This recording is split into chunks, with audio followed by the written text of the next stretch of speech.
All right, Andy, I want to talk starting off today about one of my first private label products. These were these vacuum space saving bags. So envision this with me if you're listening. Andy, I think you actually did I ever show you these? Did you actually see my product ever? You probably saw the Amazon listing. Yeah. I actually used them. Okay, you use them. All right. So I couldn't remember if you ever had this. So this was back all the way, take us back to 2015.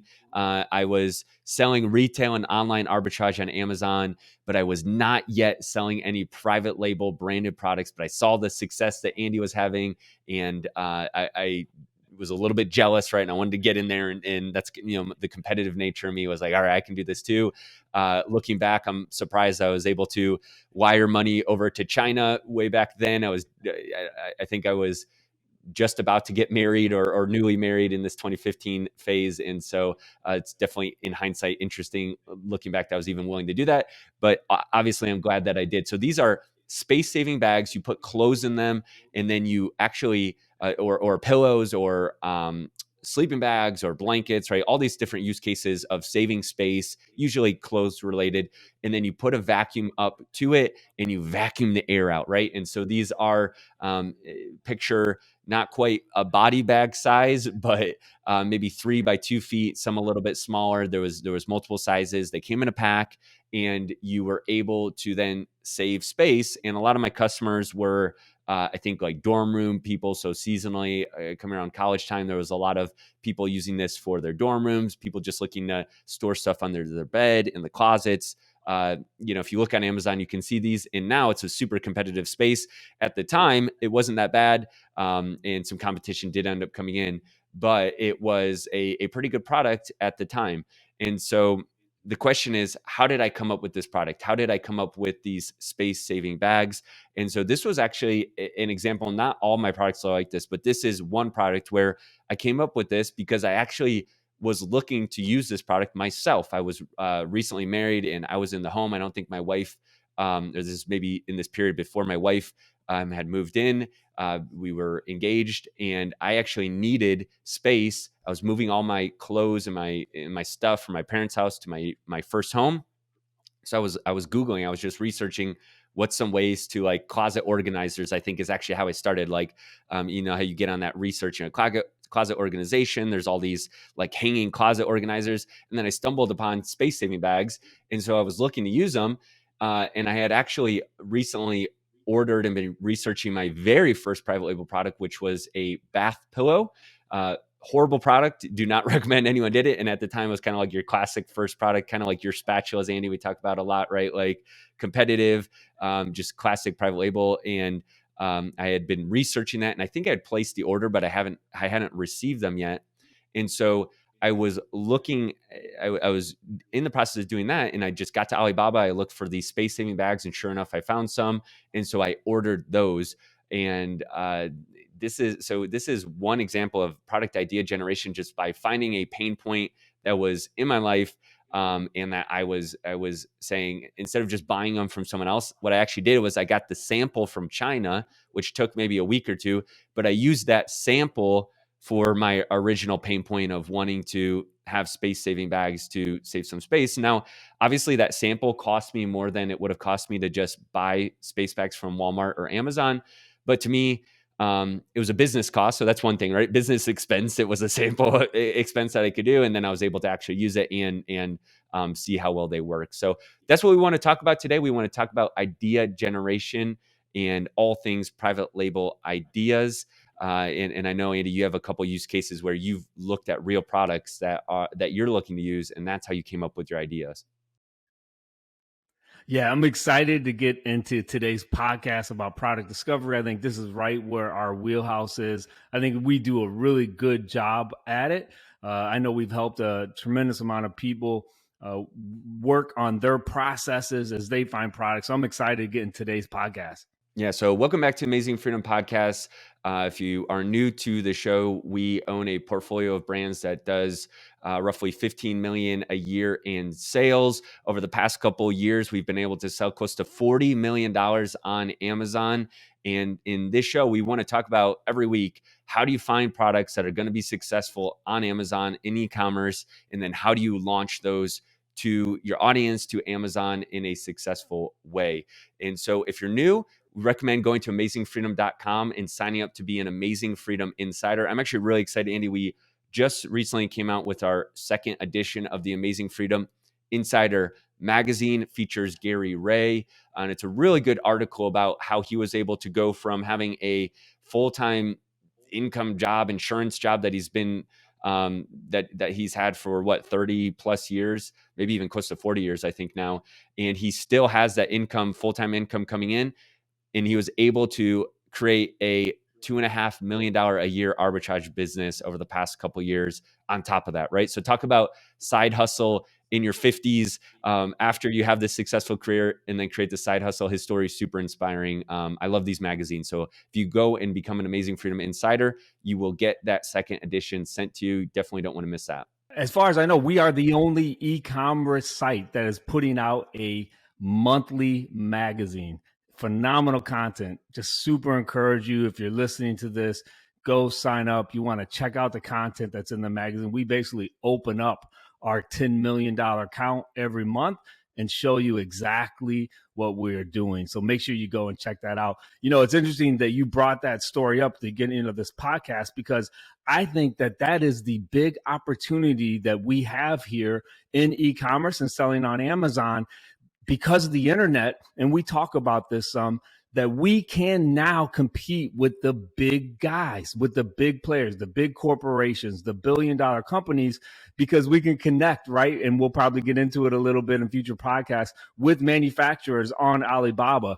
So all our job is discovering that product, right, that we can bring to market, which is the number one question you and I get when people look into selling on e-commerce or selling on Amazon. The number one question always is, but what product am I going to sell? So very excited to talk about this podcast and how you can discover products just like you did with those vacuum bags just laying around your house. It's definitely the number one question we get. So before you roll out these three things that we look for when we're trying to discover new products, I do want to talk real quick too about our February update. I'll have an official update that we released talking about our February numbers. Unfortunately, we didn't hit our goal for February as part of our $10 million challenge, but we give some really good insights on why we didn't hit that and what we're going to aim to do through the rest of this Q1 and for the rest of the year as we head into kind of our better season of selling around our main products. So that's another benefit you get if you sign up for that Amazing Freedom Insider. You can follow us along on our journey for our $10 million challenge. And I think we have some really good insights for February that can help anybody really starting off from launching a new product line all the way up to $10 million plus selling some of the insights that we have. Check that out there too. All right, Andy, roll out for us new product idea generation. I'm trying to find a new product line. I'm brand new to selling on Amazon or private label, and I'm not sure how to find those products, or I kind of tapped out my existing niche and I feel like I need just a new niche to keep expanding. I mean, what are you looking, what are some of the main ways outside of maybe even some of the stuff we talk about using tools? How are you just coming up with these ideas to find new products to sell on Amazon? Yep, absolutely. We always talk about this, finding potential products. It's part science, part data, and part art. And I think you and I would probably agree it's almost 50-50. I think sometimes now, because of all the software out there, people put too much emphasis on the data, and really all they are trying to do is sell their software. This is a part science, part art. And the good thing is, you and I would probably agree too, we're not like engineers. We're not like product discovery, naturally gifted people. We've learned the art over the last 10 years as we've sold on Amazon. And here's the great thing, what you're going to hear today. You're going to find 3 ways that you can find potential products right around your house. So let's rip through those real quick. The first way is look at what kind of pain points you may be experiencing in your house. I'll give you an example. We used to cook a lot in our former job, and we use plastic spatulas. Well, if you cook a lot, you leave that plastic spatula, it's going to burn. So we had to discover a new type of spatula, and we discovered silicone. Silicone you can leave on your stove on your pan, it's not going to burn. So look for the pain points around your house. The second way is you want to think about the different hobbies and interests that you possibly have where you may know a little bit more about another person. I was into road biking for a while. I knew everything about road biking, so I understood the different products that would go into that. The third thing is source local. Made in the USA products. There's never been a better time to find products and then to market those products made in the USA. I often use the example. I live here in central Pennsylvania near a large Amish population. There's a lot of things that the Amish folks make that you could potentially sell on Amazon. So source local. So let's dive into those three things. Nate, start with the first one, which you just referenced when you were dealing with your space-saving bags, which I think is a genius idea. And it still is. If you go on Amazon, you'll see that there are space-saving bags selling hundreds of thousands of dollars a month, individual listings, right? A lot of it has to do with timing. They probably got in there sooner. And I know you reference often your first product, which is a bath pillow. And a lot of times you laugh at it and you say, oh man, it's kind of a silly product. However, the sellers who started selling bath pillows in 2012, they're probably still selling $100,000 to $300,000 a month, right? Because there's a lot of demand for that product. So timing definitely goes into it, but finding those pain points. Let's dig into that a little bit.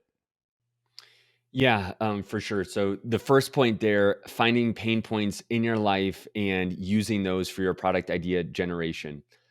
Uh, I like what you said there. Most products are actually good products. It's just a lot of it is with the timing.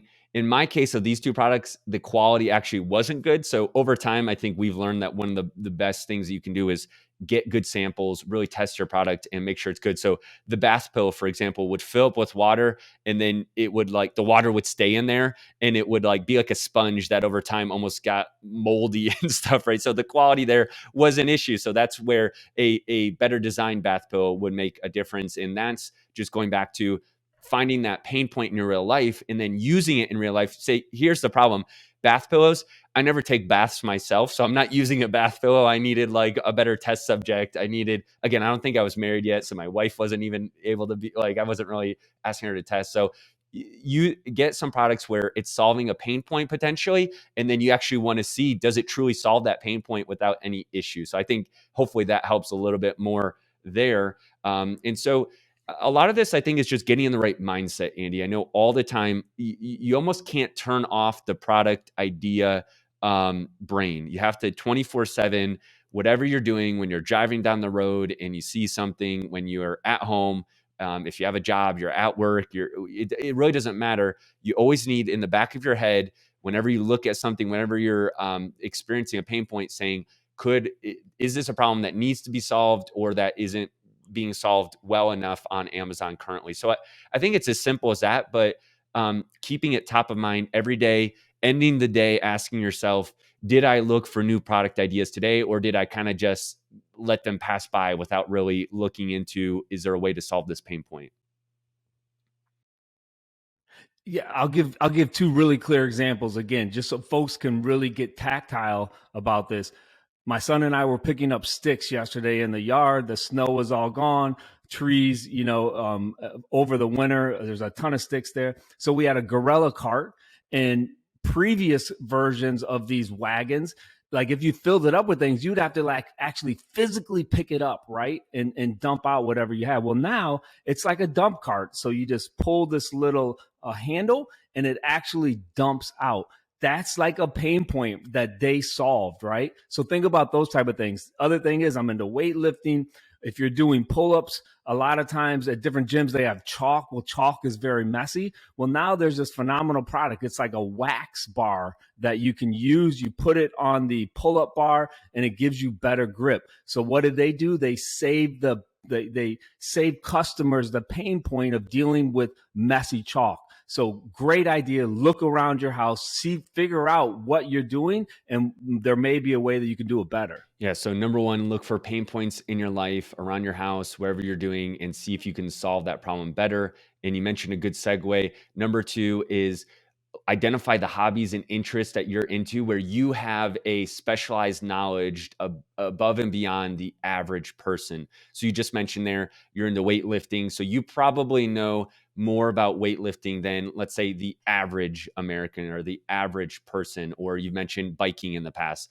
Now, one thing I will say about your hobbies is if you're going to go after a passion of yours or a hobby, you have to identify how competitive is that hobby or that passion. So weightlifting, for example, I mean, there's millions of people who are into exercising or weightlifting, right? So that's probably a more competitive hobby than, let's say, somebody who is super into, I'm just going to throw out an example that might also be pretty competitive, but let's say checkers, right? The board game checkers, or chess, even, let's say some kind of board game, right? Like that, right? If you're super into that, maybe there's probably less people into that than weightlifting, I would say, right? But still tens of thousands, if not hundreds of thousands, who are weekly actively thinking about that. So there's an audience there, but not to the level of weightlifting or exercising. And so you just have to identify your hobby and niche and say, hey, I realize that I'm in a more competitive hobby niche or a less competitive. But let's say for checkers, you identify, more than the average person, and you realize that there's a special piece or a holder or something that could improve the gameplay, could solve, going back to number one, a pain point of checkers. And now it's a hobby that you enjoy and a pain point. That is one place to start. Now, we often say don't fall in love with your products from a passion standpoint, and only go after stuff you're into, because you can run into demand competitive issues there. But it's always better if you can have some kind of specialized knowledge about your product. Yeah, so I'll give another example again here. This is kind of a tactile podcast. I was into road biking in early 2014. These our phones started getting bigger, right? So the original iPhone screen was pretty small, and then they start getting bigger. Well, the phone holders on road bikes hadn't caught up to the phone manufacturers yet, and so I had this huge phone, and I couldn't find a holder that would hold it. They were all too small. So like that's one very good example where if I had brought in a phone holder at that time where there was none on the market, I would have been first to market that would have been able to bring a secure phone holder in as I road bike. That's actually and I could see the demand for all the other phone holders on there. So we talk about that often. So it wasn't just I knew about my hobby. I also saw there was a demand for this product, but there was no quality product that met the need that I had. So that's the kind of things I think we're talking about. When you have a hobby or you have a experience in a certain area, you want to try to utilize that as long as there's demand there, right? For that hobby or for that niche. Yeah, that's a great example. There's certain things that only somebody into the hobby or niche would understand is a pain point or a need for that hobby. It's very difficult to look at something that you have no clue about. And actually, some of the challenges I'm having in our brand right now is one of our newer niches that we're working on. It's a good niche. We've identified it. So we didn't follow this roadmap we're talking about today. We kind of stumbled into it another way, and we identified the opportunity. But a challenge I'm having is that I don't personally know a lot about the hobby or this space, and so there's just a lot of research that goes into it. We're having to do a lot of so the alternative way you can do this is send out a lot of samples out to your audience if you built a following maybe on social media, and ask for feedback from them. So we're actually sending out dozens of samples to people that we've built relationships with on social, and then we're asking them, hey, how does this compare to the competitor? How how are you actually using this product? What's some of the maybe like terminology or jargon that you would actually use on this, so that we can actually create our label, or like packaging label and box and listing better. So I definitely feel amateur in that regard. So if you don't know your hobby or your interest, you're going to have to do that. Probably you're going to have to get into these groups, maybe on Facebook or Reddit or somewhere on social, and read a lot about what's going on. But if this is something you've been doing for years, you probably are the one who could be doing the testing or showing that to someone else. So start there, and that's a good place at least where you have that specialized knowledge. And just think, when you were in high school, in that history class and you had to do research on a subject that you knew absolutely nothing about, and you thought that it was just the stupidest thing ever, that was actually training you, right, to find products, because it's training you to deep dive and how do you research in this, the very thing that we're talking about. So we're not like, I'm not a huge like school fan. However, there are advantages, right, and things that you can learn similar to that translate to real Yeah, life. I try to have a good attitude about that. I often, say college was a waste of time, and my finance major, I don't use it. But the same, I try to say, okay, there's probably subconscious things I picked up along the way that I'm using now that are definitely helpful. So it's always better to stay positive on it, I guess, than to be negative to be negative about it. So good points. All right. So number 3 you can do when you're looking for new products is to source local. You gave a great example there, Andy, of finding Amish people in your area because you're in central Pennsylvania. We talked about a couple weeks ago that we actually sold $5 million extra because of a product that your wife Deanna was actually bugging you to go look at, to speak to this local manufacturer. So we've seen this firsthand working. For us in the past, we always started with China. We always started with Alibaba, but now I think this is possibly a good thing to look at. And so the difference here would be, instead of trying to find the product first and identifying the pain point always necessarily, if you search for local manufacturing, you might be almost going to the manufacturer first and saying, okay, what's your best selling products? What do you have? What sells well at what time of the years, and to who's the customers, and then kind of reverse engineer your way onto the product on Amazon. And then you're doing all the classic checks. Is this too competitive? Is there enough demand? Would this work with the margins on Amazon? So this is a kind of, we talk about all the time. We've been saying this for years. When everybody is zigging, you can zag, right? And this is definitely a zag move, kind of the opposite of what 95% of people getting into Amazon private label are doing. They're always looking at the Amazon data first. Going to local manufacturing to see their products is a kind of contrarian style that you can look at. Yeah, I mean, let's talk about, this is old school. This is, again, our podcast. We're talking about the art, right? There's an art to this. 2 phrases: dialing for dollars. You probably heard that before. And pound the pavement. Do not discount what actually picking up a phone, not texting, not sending an email, but picking up a phone and calling these local manufacturers, as well as pounding the pavement, knocking on the door, going in, shaking hands, can possibly do for your product discovery. We've shared this before. It's the way that we found a tremendous product. We saw an article in a local newspaper, which, again, check out your local newspapers, not only the main newspaper that's in your area, which I know a lot of them all over, they continue to get tinier as news becomes more digital, but there are always local newspapers. You want to pick those up, scour those, where they talk about local businesses. A lot of times they'll highlight and they'll do articles on them. That's how we found a product that we've sold millions of dollars on Amazon, was from finding it in a local newspaper article. So, and how did I connect with that manufacturer? I picked up my phone, I called them, and then I went and pounded the pavement. I knocked on the door and met with them. Dial for dollars, pound the pavement. It can be tremendously helpful in your product discovery process. Source local.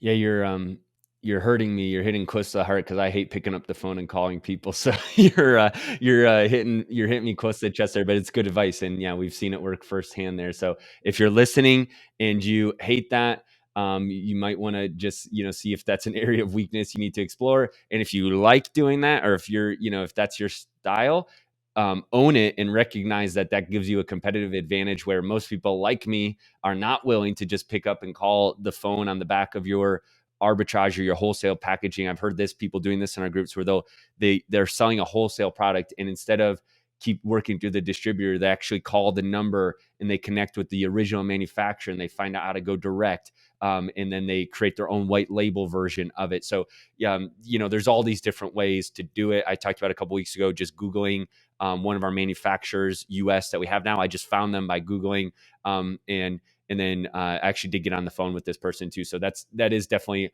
much more likely when you're working with U.S. suppliers that at some point you're going to get on the phone versus I don't. We've never been on the phone with any of our Chinese suppliers, or actually, when we went to China, we met with them, and I did end up speaking with a couple of them after, but typically it's all through WeChat text. So sometimes you just got to do things different than what 99% of other people are doing in the space. And I want to hit a piece of news real quick. Amazon just came up a little bit of unfortunate news. We're seeing, I think, the impact of just inflation and rising costs across the board everywhere. Amazon just came out and said starting May 9th, there's going to be updates to the US multi channel fulfillment fees. It looks like average fees for MCF are going up about 15%. So if you currently use inventory that you sent to Amazon FBA and you ship that for your Shopify orders, or you have some of these listing services like Joe Lister, or there's other ones out there. There's a ton of them now that send the products to eBay or Walmart or wherever, and you use Amazon for all your fulfillment. Definitely work with your finance team, or maybe that's you, to look at your margins and build that in starting May 9th to make sure that those fees still make sense in your margin and that you're looking at. And we've had to do several rounds of fee analysis this year already. So we had our storage fees go up earlier this year already. We've had our disposal fees, FBA fees across the board go up at a higher rate this year than we've seen from a percentage standpoint in the past. And so we've already had to do several rounds of price analysis, and we've had to raise our prices on some of our products to account for that. So just want to throw that out there. And I also want to talk about real quick upcoming tribes meetup that we're doing. Really, really excited about this. The beginning of May, we are doing a meetup with over 200 Amazon sellers from the Amazon Seller Tribe in Springfield, Missouri. Actually, is where our meetup is this round of coaching.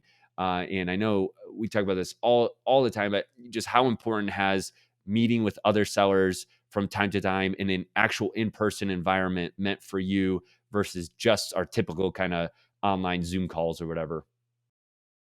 Yeah, the phrase again is your network is your net worth.